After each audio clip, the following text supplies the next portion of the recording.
This story is based on real-life experiences. Names and some details have been changed for privacy. The moment I realized my fiancé and my best friend were betraying me, I didn't scream, I didn't confront them, and I didn't cry in front of anyone. Instead, I did something much quieter. Something that eventually made them destroy each other without me lifting a finger. 3 months before our wedding, I thought my life was stable.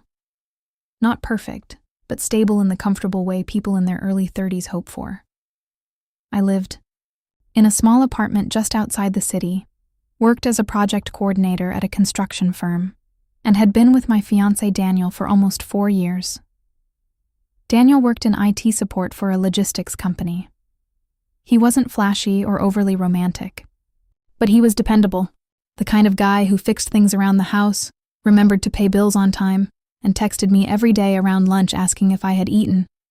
And then there was my best friend, Marissa. Marissa and I had known each other since college. She was the complete opposite of me in personality. I'm quiet, organized, the type who keeps spreadsheets for vacation budgets. Marissa was spontaneous, loud, and the kind of person who could walk into a bar alone and leave with 5 new friends. Somehow we balanced each other out for almost 10 years. She was also the person who helped Daniel pick out my engagement ring. Looking back, that detail feels like a joke the universe played on me. In the months leading up to the wedding, life got busy in a normal way.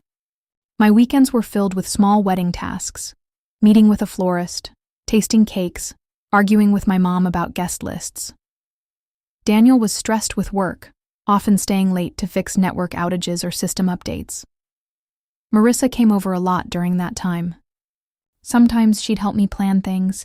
Sometimes she'd just sit on the couch with a glass of wine while we talked about random stuff like work drama or old college memories. Nothing about it felt suspicious then. If anything, I felt lucky.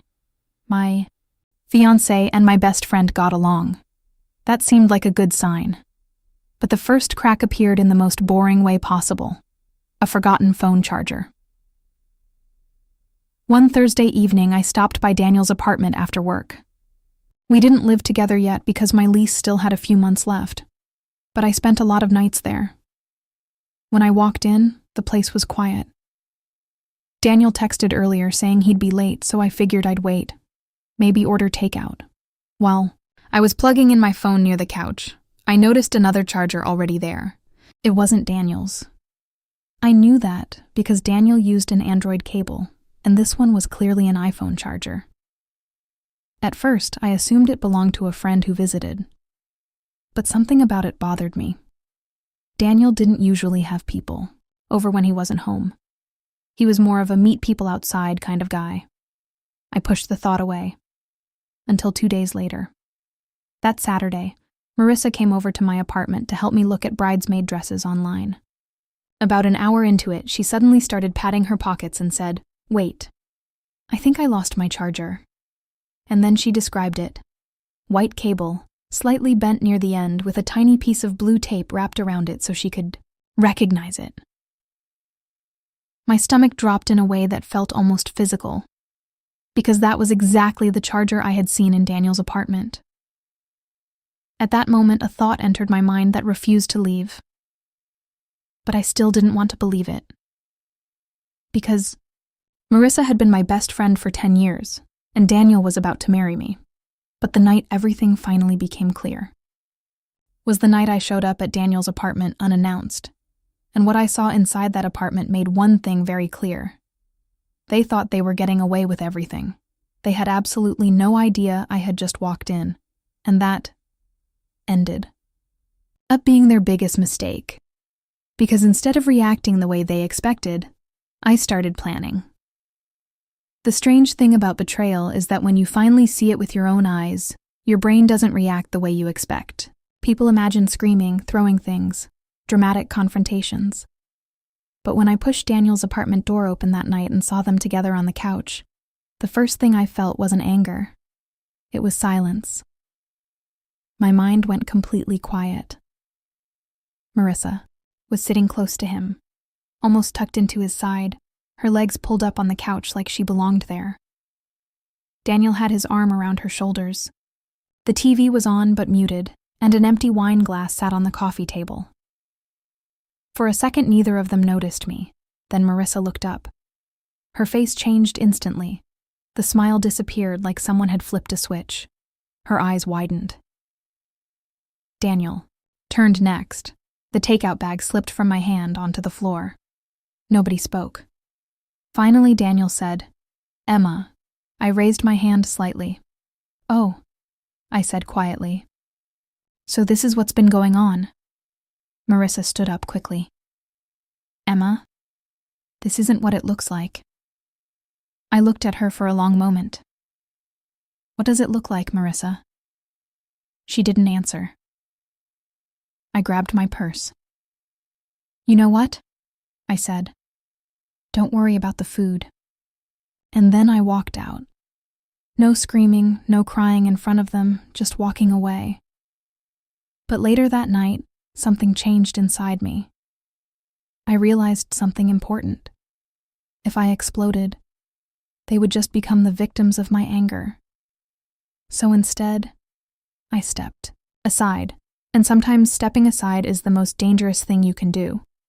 Because once I removed myself, they were left with each other. The wedding was officially canceled 2 weeks later. We told everyone the same simple explanation.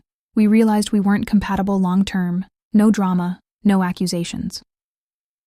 About a month later, Marissa posted a photo, with Daniel at a bar with the caption, "Sometimes life takes unexpected turns." Unexpected. I didn't respond. Instead, I watched. Over time, something interesting started happening. Both of them kept talking to me. Daniel would text me late at night sometimes. Marissa would call me during the day. And slowly, I realized something important. Their relationship was already starting to crack. Marissa told me Daniel had been distant. Daniel hinted that things with Marissa were complicated. Neither of them realized they were telling me opposite sides of the same story. And I didn't encourage either side. I simply listened. Because the moment trust disappears between two people, they start destroying the relationship themselves. 3 months into their relationship, everything finally collapsed. One evening, Marissa called me sounding upset. "I think Daniel is lying to me," she said. She had seen messages between him and me. Messages he had downplayed to her. They had argued, and during the argument, he said something that completely destroyed the trust between them. "Just because I cheated once doesn't mean I'm doing it again." That sentence stayed in her mind. A week later, Daniel texted me. "Marissa moved out today." Their relationship didn't last much longer after that. The arguments kept getting worse. The trust never came back. Eventually, they both walked away angry and exhausted. About a year later, I ran into Daniel at a coffee shop. He looked older somehow. After a short, awkward conversation, he finally admitted something. "I messed up." I nodded. "Yes," I said calmly. "You did." And as I walked away from that conversation, I realized something peaceful. Sometimes the best revenge isn't ruining someone's life. Sometimes it's simply stepping aside and letting their own choices ruin it for them.